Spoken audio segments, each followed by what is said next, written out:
Muy buenos días a una nueva clase del curso anual de gastroenterología. En esta ocasión vamos a contar con la colaboración de la doctora Mariana Moreira, quien es especialista en emergencias, en terapia intensiva y hepatóloga, y actualmente desempeña su función en la sección de hepatología en el Hospital Udaondo de Buenos Aires. Hoy nos va a hablar sobre la falla hepática aguda por intoxicación por paracetamol. Así que bienvenida, doctora, y muchas gracias por participar. Bueno, muchas gracias. Buen día a todos. Gracias por la invitación a todos ustedes.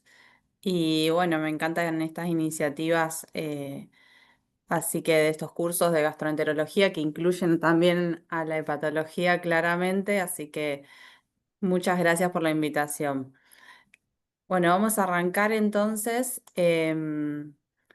Hoy yo voy a hablar de este tema que es súper importante, la falla hepática aguda o fulminante, y en este caso especialmente por paracetamol. Bueno, los contenidos que vamos a desarrollar en esta clase van a ser la introducción a la falla hepática fulminante. Vamos a hablar de la toxicidad por paracetamol específicamente. Vamos a hablar del diagnóstico y de los scores, manejo específico de la falla hepática aguda fulminante o fulminante, pero en este caso por paracetamol. Y también vamos a hablar del manejo general y en terapia intensiva. Entonces, para iniciarnos en el tema, este tema que es súper importante en hepatología, la falla hepática fulminante es una afección rara.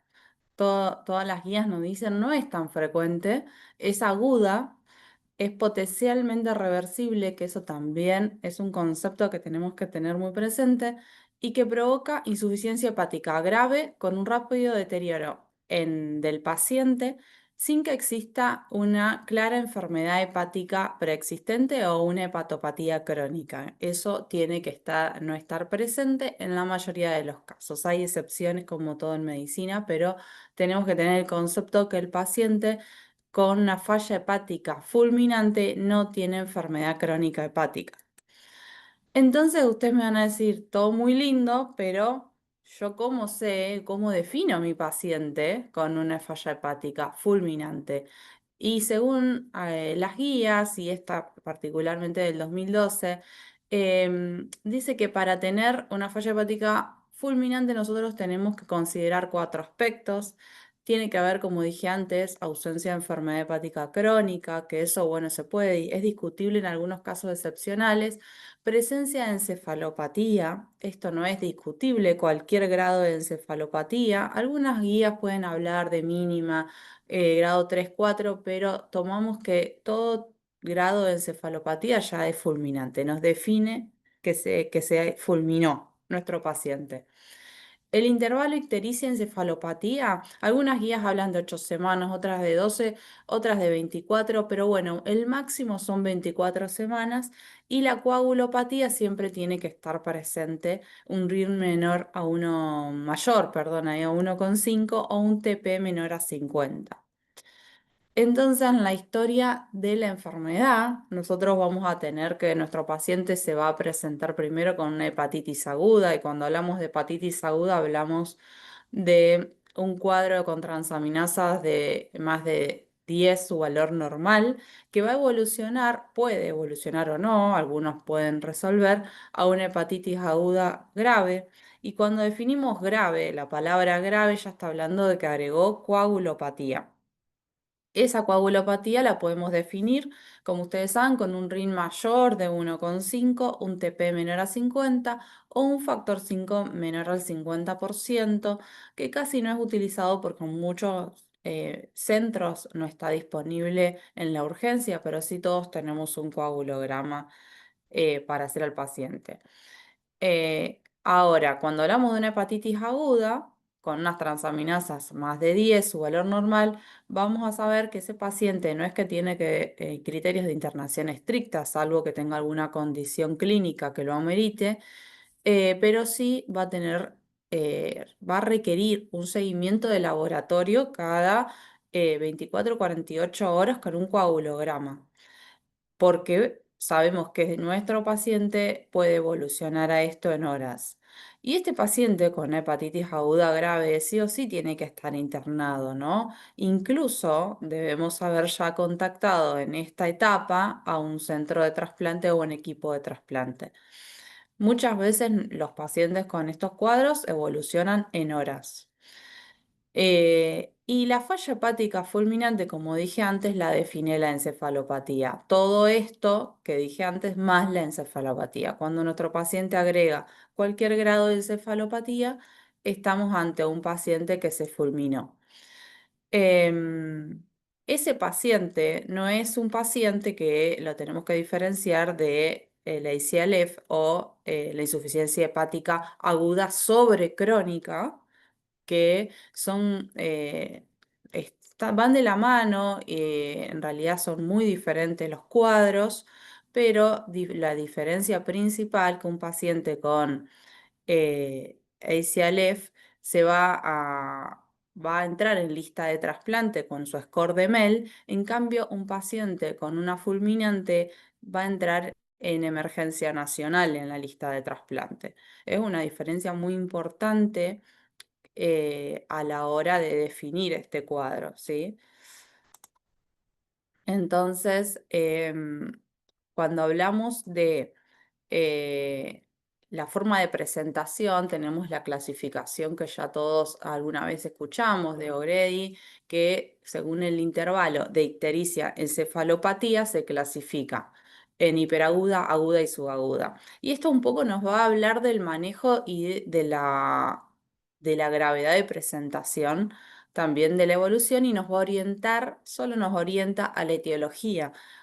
Pensamos que cuando el cuadro de la falla hepática es hiperagudo, menor a 7 días, podemos estar frente a una intoxicación por paracetamol, una hepatitis A o E, una lesión isquémica.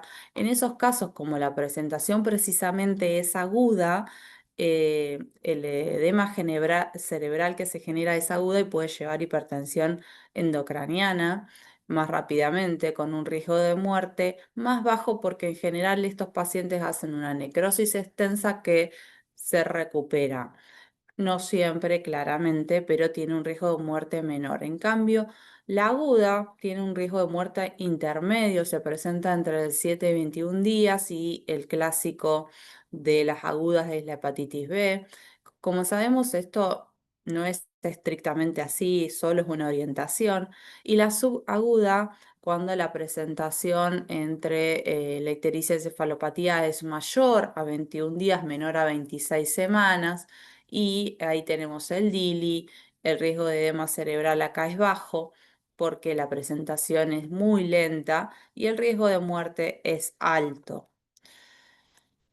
Entonces, pasando a la etiología, un poco la presentación nos va a orientar en la etiología, pero tenemos acá que tener en cuenta que en el mundo, ya en el 2013, Bernal armó este mapa fantástico donde habla de las etiologías. Fíjense, Sudamérica olvidada acá, que no tiene registros de sus fallas hepáticas fulminantes, pero para ese momento quiero recalcar que, por ejemplo, en Reino Unido y Estados Unidos, la causa más frecuente de falla hepática era el paracetamol. Fíjense, en Reino Unido, el 57% de sus pacientes, la etiología era el paracetamol por intentos de suicidio, y en Estados Unidos el 39%. El resto de los países, muchos de los países, por ejemplo, India no tiene fallas hepáticas por paracetamol, acá Sudán tampoco, Japón tampoco. Alemania tenía un 15% solamente. em, y acá en Bangladesh tampoco. Fíjense que la hepatitis E en estos países, India y Bangladesh, era muy frecuente, 75%. Entonces, cada país tiene determinadas etiologías predominantes, y siempre la indeterminada tiene un porcentaje importante en casi todos los países y continentes. Ahora, Este es un estudio más nuevo, porque el que les comenté de Bernal, ese mapa, que es un clásico, es de 2013, pero este grupo de estudio analiza en 1998 a 2019, 2064 pacientes, es de la Sociedad Americana, y fíjense que la acetaminofén ocupa su primer lugar con 1.261 pacientes en etiologías de falla hepática aguda. Después, bueno, dentro de las más frecuentes encontramos el DILI, para ellos el DILI es una etiología muy frecuente.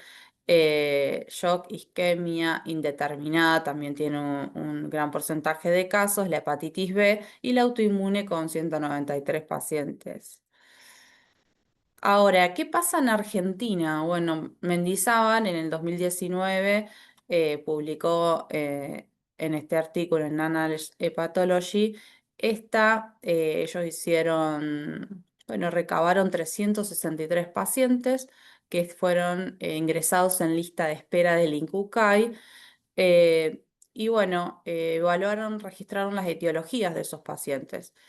Fíjense, en Argentina, indeterminados eran un montón, eh, menos de la mitad, pero muy cercano a la mitad de los pacientes. Después la autoinmune es una etiología en nuestro país muy, muy frecuente.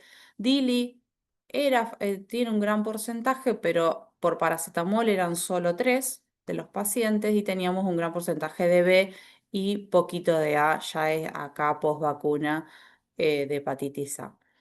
Em, la indeterminada muchas veces es porque no llegamos a encontrar la etiología, y cuando uno biopsia a estos pacientes hay tanta necrosis que no llega al diagnóstico. Muchas veces las serologías o los estudios de laboratorio son negativos. Entonces, yendo un poco más adentro de la fisiopatología, de lo que hoy nos trae esta charla, de la toxicidad por paracetamol o acetaminofén, vamos primero a redondear un poco lo de las etiologías y decir que, bueno, es un problema clínico significativo en los países occidentales. En Argentina todavía no, por suerte. En los Estados Unidos representa más del 50% del fallo hepático agudo relacionado con sobredosis, y de esos 50%, el 20% van a requerir un trasplante. Ahora, que no sea frecuente en Argentina no quiere decir que no pase, porque en el año pasado hubo 3 casos en el sur de nuestro país por intentos de autoeliminación, y es algo que no tenemos estadísticas de los últimos años realmente, pero que se viene viendo y que se viene escuchando. Incluso hay un estudio del italiano que reportó 5 casos. Entonces, ¿qué podemos decir del paracetamol o del N-acetilpeaminofenol? Este tiene un uso general, como ustedes saben, analgésico antipirético eficaz, bien tolerado en dosis terapéuticas, accesible y de bajo costo, de venta libre muchas veces, en muchas presentaciones. Y hay un riesgo de sobredosis no solo intencional en intentos autolíticos, sino también accidental. Las dosis terapéuticas es de 325 a 650 miligramos cada 4 a 6 horas, máximo 4 gramos día. Esto es en adultos, ¿no? En niños va a depender del peso. El antídoto como ya sabemos, es la N-acetilcisteína, que es la única reconocida por la FDA, pero tenemos que saber que su efectividad se limita luego de las 24 horas y que es una droga que no estimula la regeneración hepática, por lo cual ahora hay otras también en estudio. Ahora, cuando hablamos de cuál es la toxicidad de esta droga, uy, perdón, saqué la presentación. No, todavía está. No la sacó. Ay, no la veo yo. No sé qué hice. No, Ay, nosotros la vemos. En el Zoom sí la vemos. bárbaro. Entonces tenemos un porcentaje de perdón, de paracetamol que va a metabolizarse en el citocromo P450. Esto va a generar este reactivo que se llama N-acetilbenzoquinonamina, la NAPQI, que es un reactivo generalmente neutralizado por el glutatión de las células. Ahora, ¿qué pasa cuando la dosis de paracetamol que ingiere el paciente es mayor a la que puede ser neutralizado por el glutatión? Hay acumulación de este reactivo que va a, porque se deflexiona el glutatión y va a empezar el mecanismo de toxicidad eh, que le llamamos estrés oxidativo mitocondrial, donde el NACI se une a proteínas de las células generando aduptos celulares, se llaman, y eso activa una quinasa, la JNK, que induce la liberación de superóxido que va a reaccionar con óxido nítrico formando el peroxinitrito. Sí, todo este mecanismo quiero explicarlo lo más fácilmente posible, no es para que uno lo aprenda tanto y no se lo van a acordar dentro de un rato, pero científicamente es importante, ya que estamos en este tema, que sepamos que el mecanismo es este, genera un estrés oxidativo mitocondrial con apertura de membranas y apoptosis celular. Entonces, explica el uso de la N-acetilcisteína ya en 1970, ya se dieron cuenta que como el mecanismo era ese, que descendía el glutatión, y específicamente la N-acetilcisteína es un precursor del glutatión celular, ya se sabía porque se usaba para la fibrosis quística en aquellas épocas, em, y no pudo ser reemplazado. La verdad es que es un antídoto que aún no pudo ser reemplazado. Es ideal porque elimina el metabolito de reactivo del citosol y elimina también el peroxinitrito de dentro de la mitocondria. Entonces, ahora, ¿qué pasa cuando nosotros hablamos de dosis tóxicas? Hoy hablamos de dosis terapéuticas con un máximo tolerado en 4 gramos, pero siempre tenemos que tener en cuenta que el paciente, para que se genere toxicidad, no solo es dosis dependiente, sino que puede tener una enfermedad hepática que condicione, ¿no?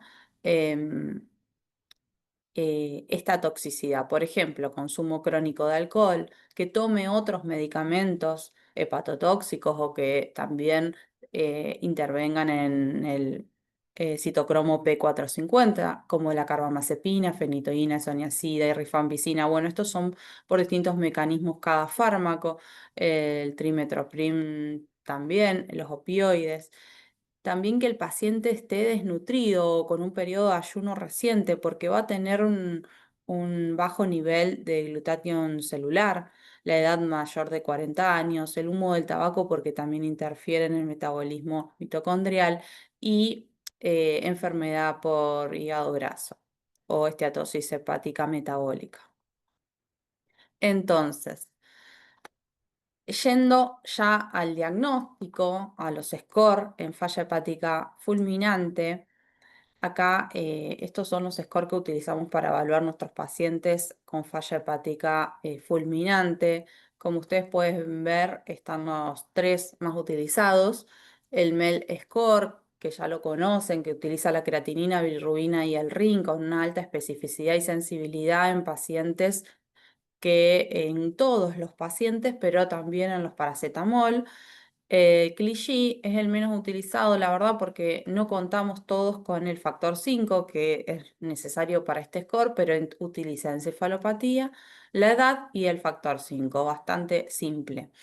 Y el King's College, que para paracetamol es uno de los más utilizados junto con el MEL, tiene una sensibilidad en intoxicación por paracetamol del 65% y de especificidad del 93% porque utiliza el pH arterial, el lactato y también la creatinina, el RIN y la encefalopatía. En pacientes no paracetamol tiene en cuenta las causas indeterminadas, el tiempo ictericia encefalopatía de si es mayor a 7 días y le da puntaje también a la bilirrubina.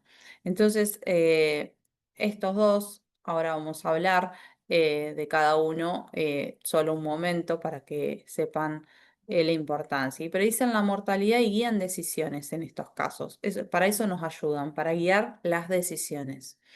Entonces, cuando hablamos de estos modelos pronósticos de muerte en falla hepática fulminante, tenemos que saber que este estudio ya de Mendizábal del 2014, que tiene unos años, hablaba de sobrevida espontánea versus muerte en lista de espera y analizó los tres scores. Y fíjense que el MEL tiene una gran especificidad y sensibilidad. Eh, de ellos el MEL fue el mejor de los tres. Después le siguió el KG y luego el de King's College.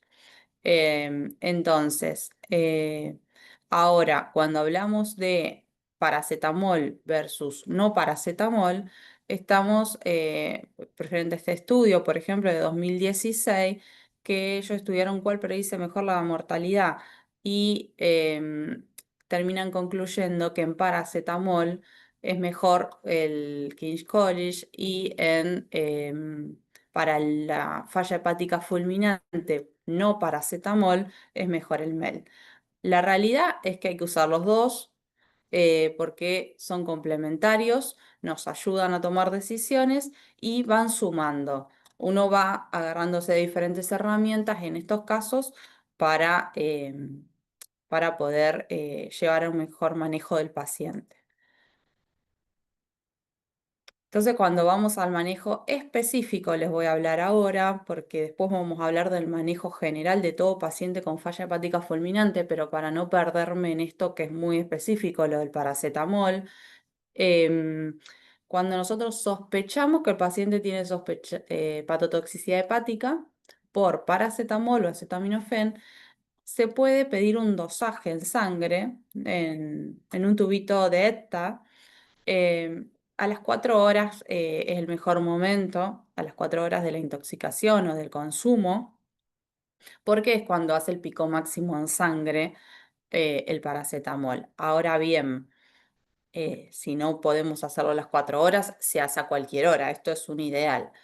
Y si lo tenemos disponible. Si no tenemos disponible el dosaje de paracetamol en sangre, no necesitamos tenerlo para iniciar el tratamiento. Eso quiero recalcarlo. Y el tratamiento específico en este caso va a depender de la decontaminación gastrointestinal con carbón activado, siempre y cuando, ahora vamos a hablar en qué casos, y el antídoto, la N-acetilcisteína. Eh, no se recomienda vaciamiento gástrico o emesis inducida por riesgo de broncoaspiración en este caso. El manejo específico entonces con carbón activado es una sustancia que va a atrapar el paracetamol e impedir su absorción. Por eso, cuanto antes uno lo pueda administrar es mejor. La dosis es de 1 o 2 gramos kilo en dosis única dentro de las primeras 4 horas, se disuelve con agua, hay que dárselo al paciente, bueno, asegurarse que lo pueda ingerir sin vomitarlo y si lo vomita, bueno, ver la forma de administrárselo. Em, y después está contraindicado, y esto hay que tener en cuenta en la obstrucción intestinal, por ejemplo, o cuando el paciente no protege vía aérea.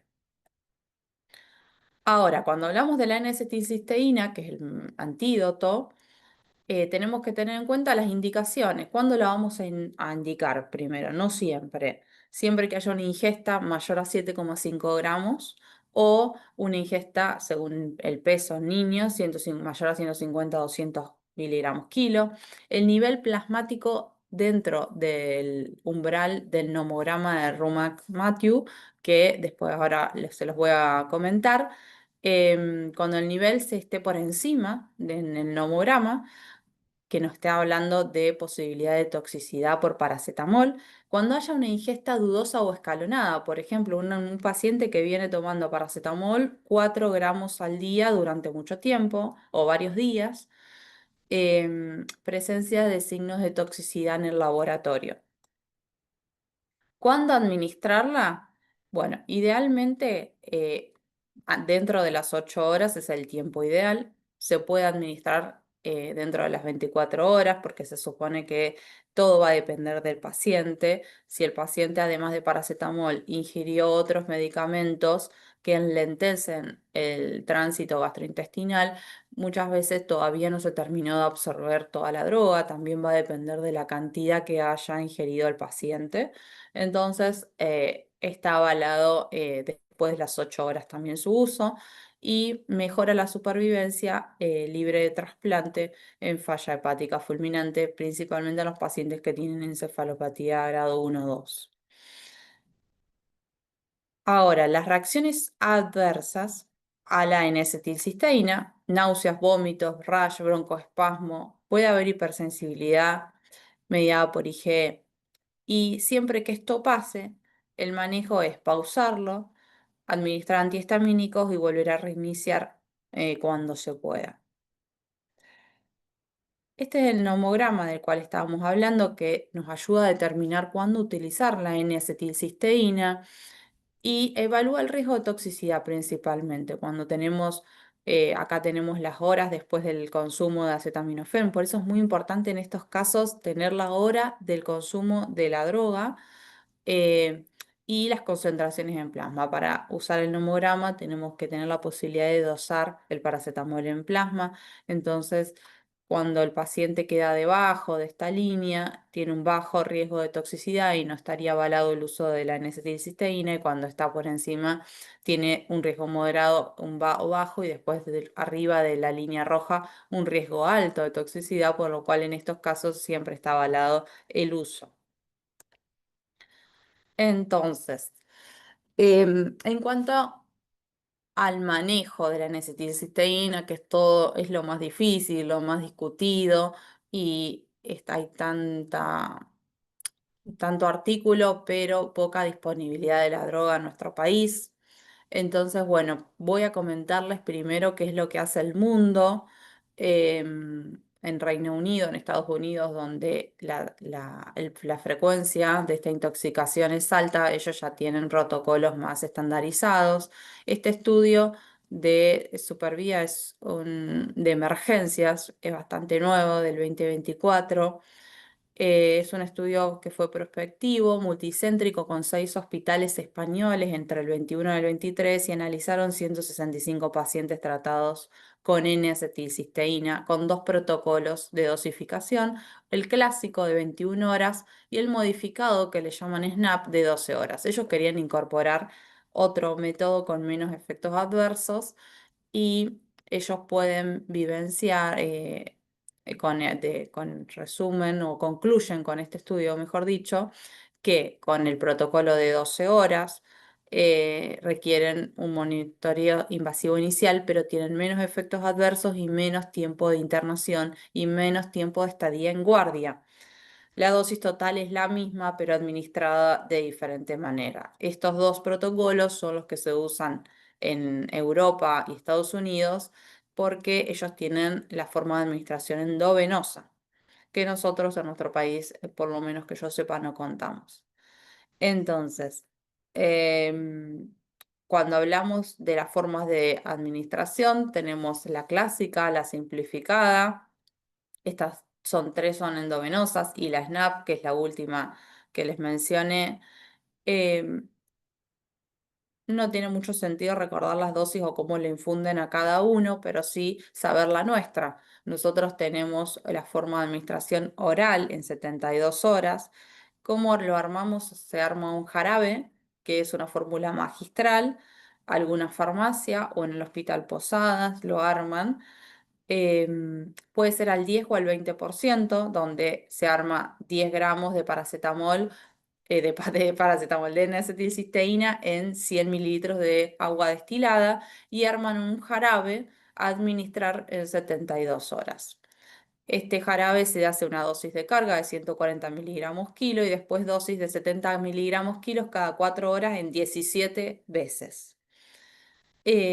Bueno, es discutido también hasta cuándo administrarlo en casos graves principalmente, pero esto es lo último que tenemos en nuestro país, los protocolos que por lo menos utilizan los centros que tienen toxicología y recomiendan. Ahora vamos a hablar entonces, antes de terminar esta charla, de algo muy importante que es el manejo general y en UTI. Em, Siempre el paciente con una falla hepática aguda o fulminante, vamos a hacer como cualquier paciente que atendemos en emergencia, el ABC, vía aérea, monitoreo, signos vitales, examen físico, examen en este caso muy meticuloso, el neurológico para descartar encefalopatía o confirmarla. Ya ahora ya tenemos una falla hepática, así que acá debería ya tener encefalopatía nuestro paciente. ¿Y cuál es el objetivo de de esta evaluación inicial? Es el diagnóstico de la falla hepática, descartar la hepatopatía crónica y la infiltración maligna también, porque si nosotros tenemos un paciente con cáncer, ya estaríamos evaluando si realmente es conveniente derivarlo a un centro de trasplante. Ahora, el otro concepto muy importante en estos pacientes que se hacen la evaluación inicial, evaluar si pasa a cuidados críticos o si se deriva a un centro de trasplante o ambas dos, ¿no? Y pensar siempre en contraindicaciones para el trasplante cuando nosotros queremos derivar a un paciente. Bueno, evaluar si sospechamos un shock séptico o si sospechamos que el paciente tiene un cáncer o una patología infiltrativa hepática o otras contraindicaciones del trasplante, un paciente mayor de 80 años, por ejemplo. Entonces, internación en terapia intensiva, ¿cuándo? Bueno, un debate, ¿no? Siempre es esto, porque tenemos el paciente con insuficiencia hepática en el piso, todavía no hizo la encefalopatía, supónganse.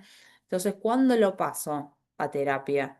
¿Cuándo lo presento? ¿Me lo van a aceptar? ¿No me lo van a aceptar en terapia intensiva? Bueno, las guías dicen, yo les voy a contar lo que dicen las guías, en la práctica puede suceder otra cosa. Esta guía es del doctor Salvatore Piano, que él estudia mucho esta patología y es bastante nueva. Él lo que dice que, ellos lo que dicen este grupo de estudio, que después del desarrollo de la insuficiencia hepática, el paciente tiene criterio de manejo en UTI. ¿Y por qué?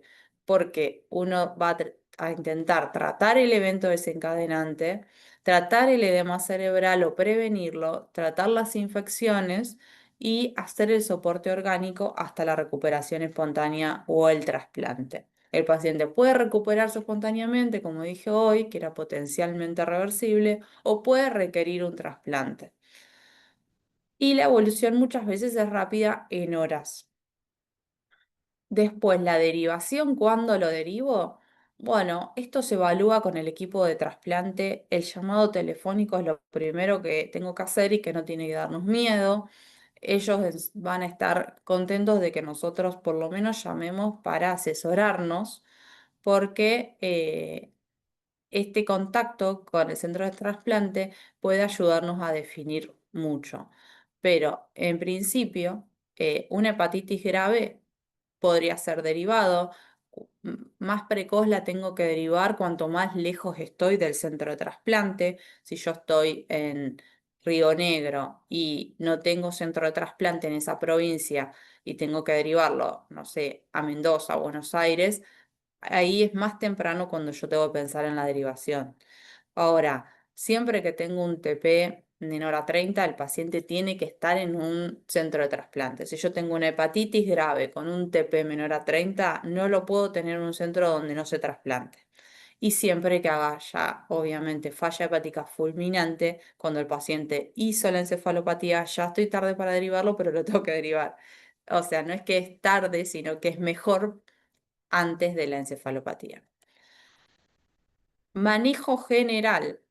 Bueno, voy a hacer bastante práctica con todo esto. Eh, Normoglucemia, normonatremia, normovolemia, normofosfatemia es muy importante porque mejora significativamente la recuperación. La normocirculación, bueno, si el paciente lo requiere, va a requerir noradrenalina con un objetivo de presión arterial media de 70-80. Cuando hablamos de la normovolemia bajo guía de parámetros dinámicos, utilizar Vexus, Epocus, si está disponible en nuestro centro, alguien que sepa hacer ecografía para evaluar, bueno, redistribución de líquido pulmonar, parámetros dinámicos de vena cava, etcétera. Y siempre se utilizan para la reanimación soluciones balanceadas y la albúmina no está indicada en estos casos. Después, lo otro que es importante, que siempre es una consulta, una pregunta, si utilizar en estos pacientes lactulosa y rifaximina. La verdad que en falla hepática aguda ya estamos un poco tarde, no hay evidencia que tenga beneficio en estos pacientes cuando ya están fulminados. Indicación de biopsia hepática. Esto lo quiero mencionar porque es una pregunta. ¿Lo biopsiamos? ¿No lo biopsiamos? Bueno, no hay que demorar ninguna derivación con conducta por una biopsia. El paciente está realmente grave y muchas veces tener una biopsia hepática transyugular, que es lo que requieren estos pacientes, puede llevarnos a demorar conductas, derivaciones y hasta incluso tratamientos. Por ejemplo, si tengo una alta sospecha de una hepatitis autoinmune. Ahora, si lo tengo disponible en mi centro de urgencia y no me va a demorar ninguna conducta y soy un centro de trasplante que no me cambia nada porque no lo tengo que enviar a otro lado, em, puedo considerar hacer una biopsia principalmente en los casos donde me ayude a excluir enfermedades infiltrativas malignas y donde pueda diagnosticar una hepatitis autoinmune y empezarle inmediatamente corticoides, aunque ni siquiera tenga el resultado de la biopsia. En esos casos podría, pero no está indicada y no hay evidencia para recomendar su uso rutinario. Entonces, volvamos al manejo de la bulimia. Em, Como dije antes, usar Vexus, usar el lactato, en estos casos es muy importante, los valores de lactato, el clearance de lactato y la diuresis. Se recomienda reanimación siempre, como dije antes, con cristaloides y la albúmina no está recomendada porque se asocia con mayor lesión cerebral. Bueno, esto es la terapia de reemplazo renal continuo que en estos pacientes, algunos estudios, este de Lancet del 24 del doctor Piano, eh, lo avala como para reducir los niveles de amoníaco y que es mejor a una terapia de reemplazo transitoria o intermitente, como solemos tener disponibilidad. Esto sería continuo, em, pero la verdad todavía no hay mucha evidencia. Lo menciono simplemente para el que lo tenga disponible, quizás se puede usar en casos graves. El manejo de las complicaciones, bueno, la encefalopatía, la sepsis. En sepsis tenemos que tener en cuenta que un tercio de los pacientes pueden tener infecciones bacterianas, 50% son neumonías y el 30% infecciones fúngicas. Puede evolucionar, ¿no? Después la insuficiencia renal es una complicación muy frecuente y más frecuente en las de paracetamol. Los resultados son malos cuando el paciente ya evoluciona con falla renal. La necrosis tubular aguda puede ser tóxica o isquémica. em, Tiene toxicidad directa el paracetamol y los factores de riesgo son la edad, el CIRS, si además está séptico el paciente o la edad avanzada, va a predisponer al que el paciente haga una falla renal más rápidamente. La coagulopatía. Bueno, ustedes saben que la falla hepática lleva muy rápidamente en realidad ya la hepatitis grave, ya tenemos coagulopatía en el paciente, es un estado de hemostasia reequilibrada, puede haber hemorragias, en general son leves en un 11%, las trombosis son bajas, la incidencia. El RIN sobreestima la coagulopatía porque como está todo reequilibrado se aconseja el ROTEM. No está indicado el plasma como medida profiláctica, la vitamina K tampoco demostró en revertir la coagulopatía, aunque generalmente en la guardia uno la utiliza, pero no ha demostrado cuando hay falla hepática en revertirla por el mecanismo fisiopatológico, ¿no? Entonces, yendo un poquito a la encefalopatía, tenemos que entender que hay una encefalopatía que es metabólica por la insuficiencia hepática, también se puede generar edema cerebral que el edema cerebral puede evolucionar a encefalopatía, más edema, más hipertensión endocraniana, sí, pero que el edema cerebral tenemos que saber no necesariamente es hipertensión endocraniana y que la intubación orotraqueal y colocar al paciente en ARM debe ser electivo y oportuno antes de complicaciones mayores como broncoaspiración o enclavamiento. Entonces, como para resumir esto, decir que la encefalopatía hepática no es sinónimo de edema, que el edema no necesariamente es hipertensión endocraniana, que eso hay que evaluarlo con especialistas, en general se hace un Doppler transcranial, que a mayor encefalopatía, sí es verdad, hay mayor riesgo de edema y de hipertensión, pero no necesariamente. Entonces, el diagnóstico. ¿Hacemos una tomografía o una resonancia? En realidad no. El paciente en general cuando está con una encefalopatía o una falla hepática fulminante, no está en un momento para trasladar ni a un resonador ni a un tomógrafo, pero en el caso de que alguien tenga alguna duda, de que tenga una hemorragia, de que tenga un diagnóstico diferencial que necesite hacer, puede hacerla, y la resonancia sí sepan que es más sensible para detectar el edema que la tomografía. Después, al amonio muy discutido. Este artículo de Salvatore Piano dice que un amonio mayor a 150 persistente predice hernia cerebral y mala supervivencia. La realidad es que no lo utilizamos tan frecuente porque no en todos lados está disponible y no nos ayuda a definir conductas tampoco.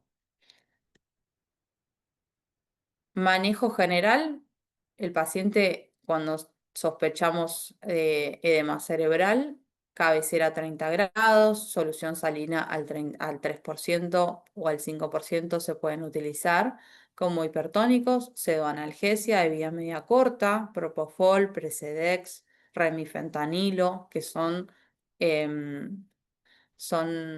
sí, de vida media corta principalmente, uno la suspende y el paciente rápidamente debería despertar.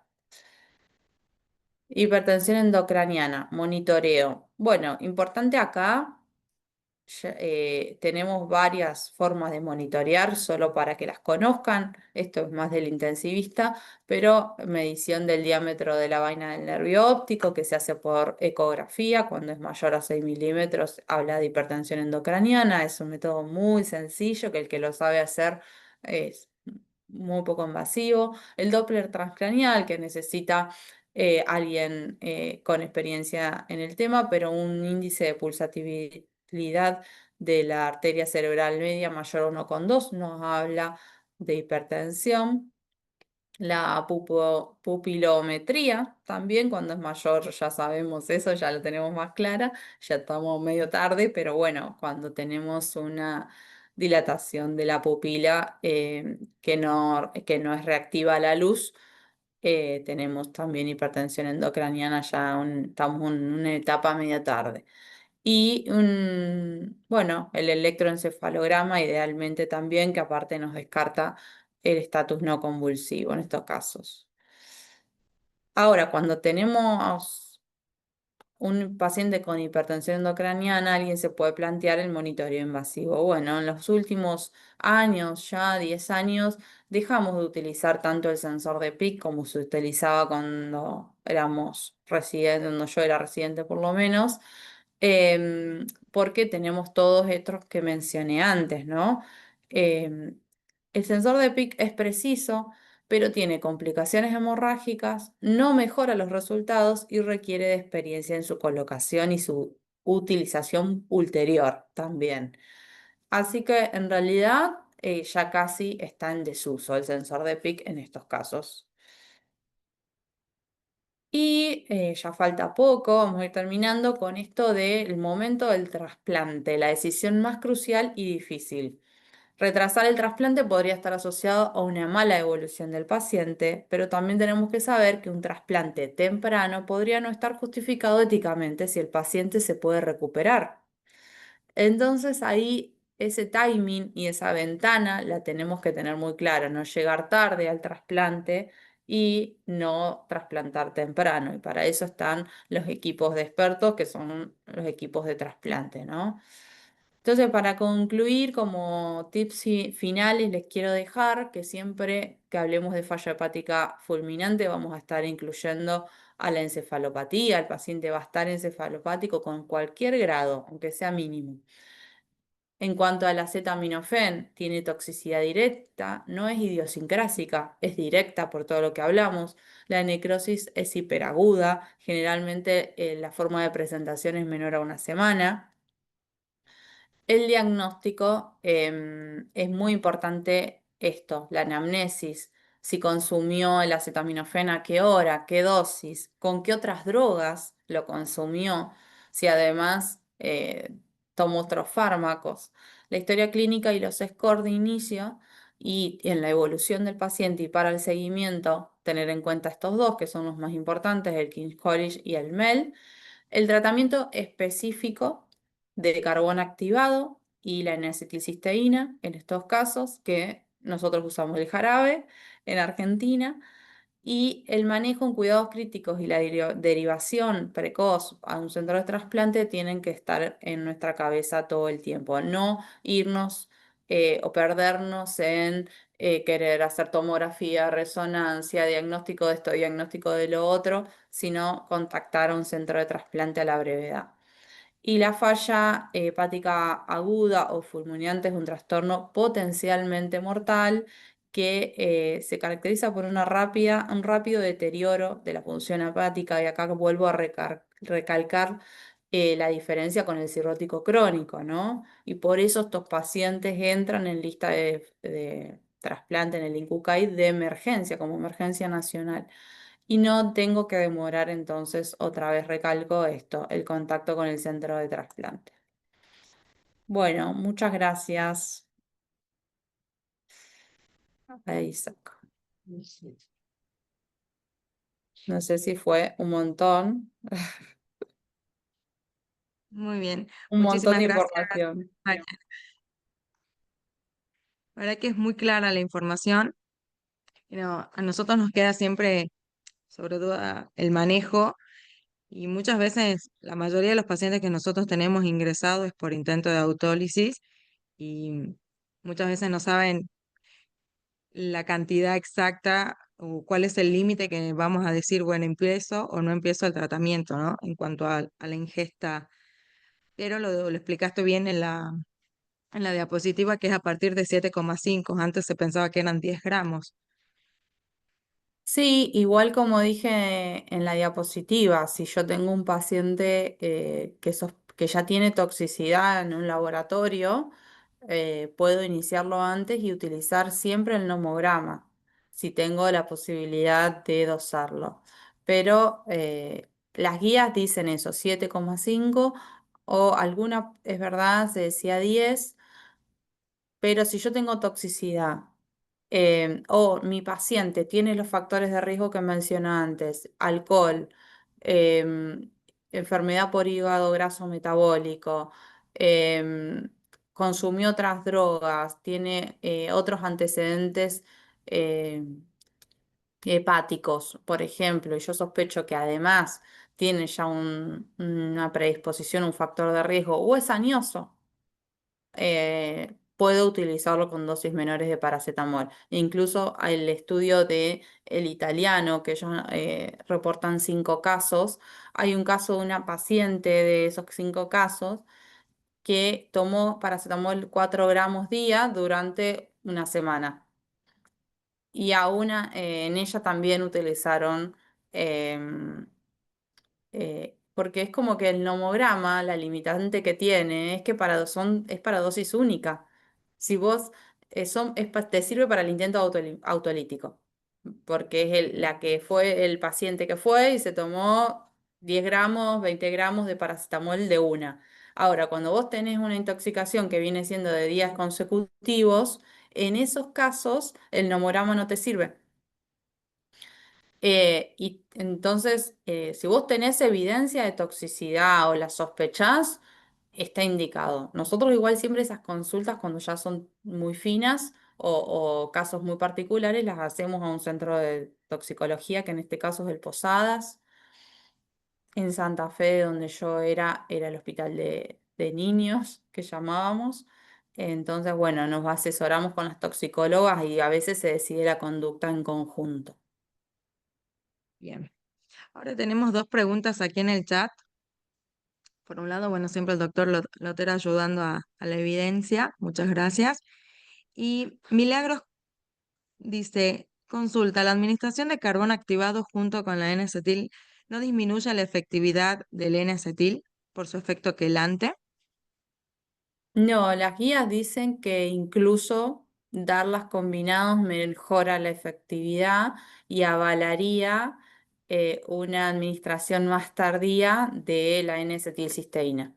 Digamos que si vos em, no pudiste dar la N-acetilcisteína dentro de las 8 horas porque el paciente llegó después o lo que sea y estás dando carbón activado porque hay demora en el tránsito, porque hay otras drogas también. A veces los pacientes con intentos autolíticos se asocian a benzodiazepinas que enlentecen el vaciamiento gástrico y demás.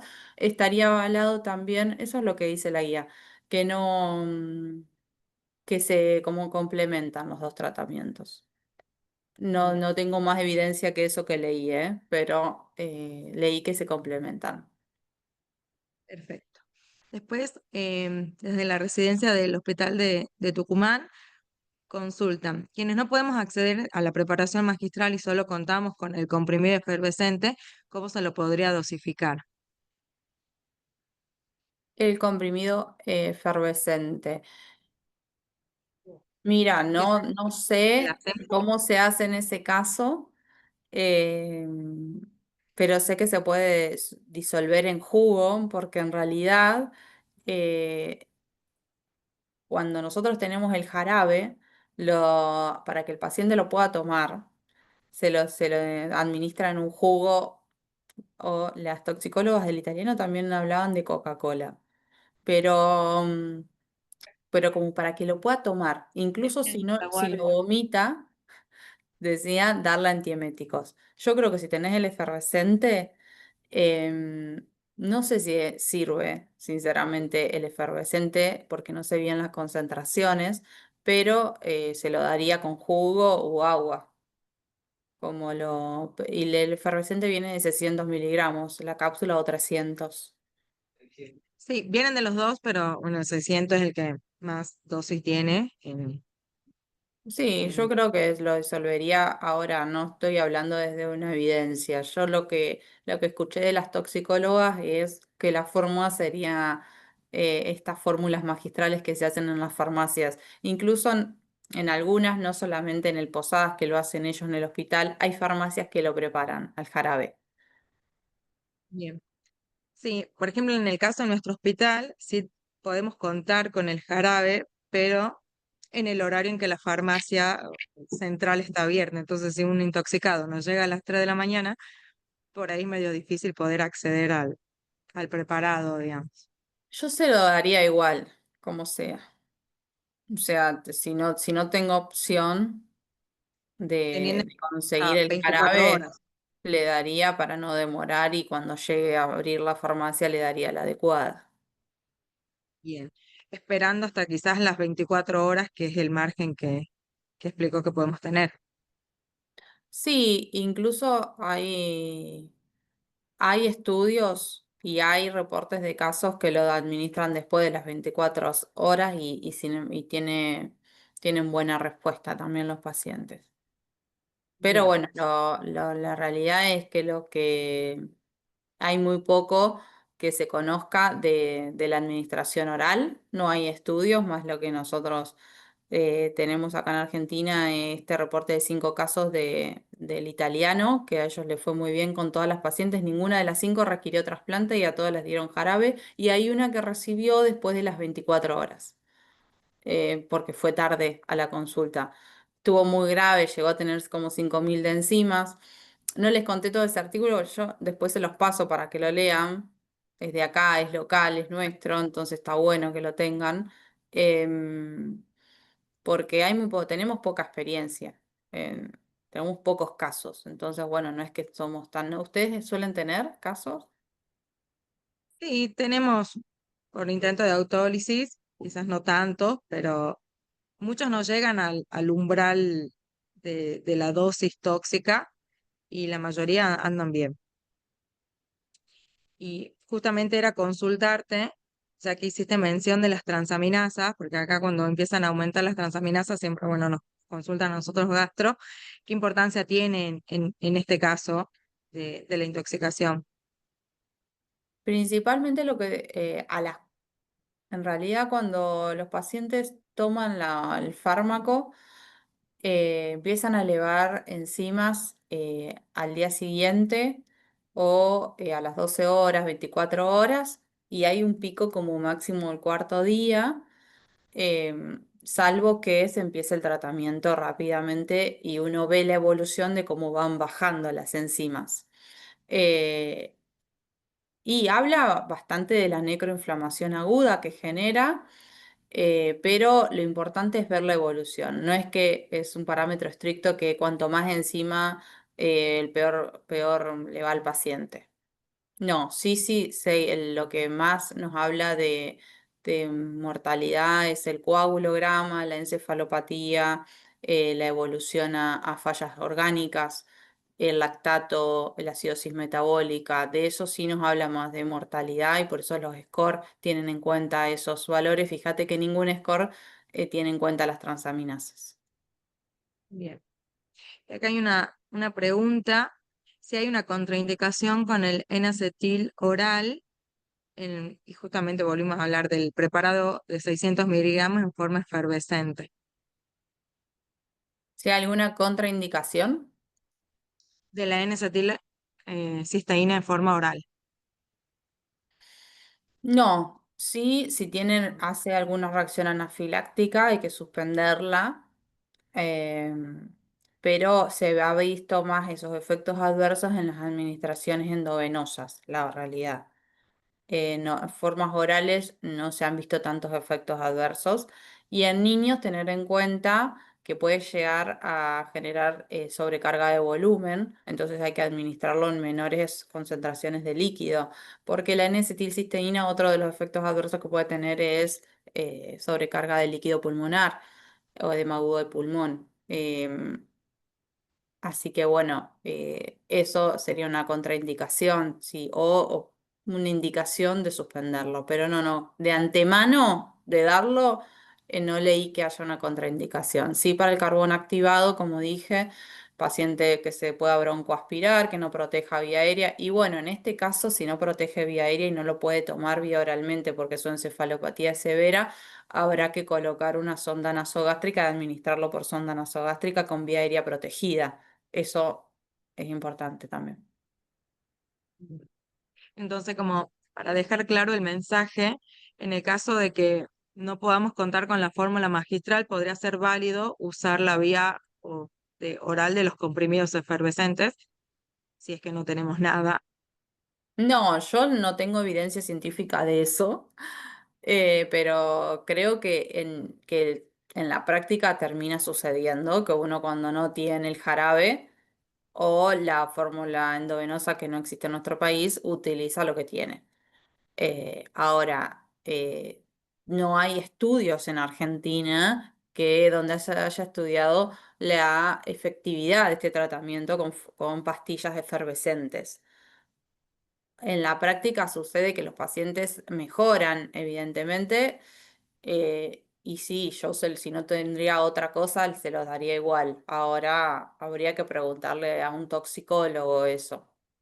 Creo que haría la consulta con toxicología de algún hospital para administrarlo. Bien, bien. Muy bien.